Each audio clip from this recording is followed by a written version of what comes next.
பீகாரில் தேசிய ஜனநாயக கூட்டணி மகத்தான வெற்றி பெற்றதற்கு மோடி அமித்ஷாவிற்கு புதுச்சேரி துர்காதாஸ் பாராட்டு தெரிவித்துள்ளார். ஒரு சிறப்பு பார்வை. புதுச்சேரி பாஜக செயற்குழு உறுப்பினர் துர்காதாஸ் வெளியிட்டுள்ள செய்தி அறிக்கையில், தேசிய ஜனநாயக கூட்டணிக்கு மிகப்பெரிய வெற்றியை அளித்துள்ள பீகார் மாநில மக்களுக்கு நன்றியை தெரிவித்துக் கொள்கின்றேன். இந்த வெற்றிக்கு பாடுபட்ட பிரதமர் மோடி, மத்திய உள்துறை அமைச்சர் அமித்ஷா உள்ளிட்ட பாஜக தேசிய ஜனநாயக கூட்டணி கட்சி தலைவர்கள் அனைவருக்கும் பாராட்டும் வாழ்த்தும் தெரிவித்துக் கொள்கின்றேன். மாநிலத்தில் மத்தியில் உள்ள ஆட்சி அல்லது அதன் கூட்டணி ஆட்சி இருந்தால் இரட்டை இன்ஜின் வேகத்தில் வளர்ச்சி ஏற்படும். அதனை பீகார் வெற்றி உறுதிப்படுத்தியுள்ளது.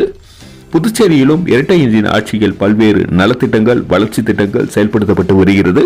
இதனால் கடந்த காங்கிரஸ் ஆட்சியில் பின்னோக்கி இருந்த புதுச்சேரியின் வளர்ச்சி தற்போதைய தேசிய ஜனநாயக கூட்டணி ஆட்சியில் முன்னோக்கி சென்று கொண்டுள்ளது.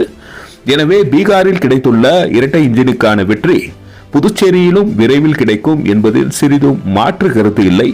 பீகார் மக்களைப் போல் புதுச்சேரி மக்களும் எதிர்க்கட்சிகளின் தவறான பிரச்சாரங்களை புறந்தள்ளி தெளிவான முடிவு எடுத்து தேசிய ஜனநாயக கூட்டணியை வெற்றி பெற செய்வார்கள் என்று தனது அறிக்கையில் புதுச்சேரி பாஜக செயற்குழு உறுப்பினர் துர்காதாஸ் தெரிவித்துள்ளார். நன்றி. மக்கள் மொழி செய்திகளுக்காக சரவணன், புதுச்சேரி.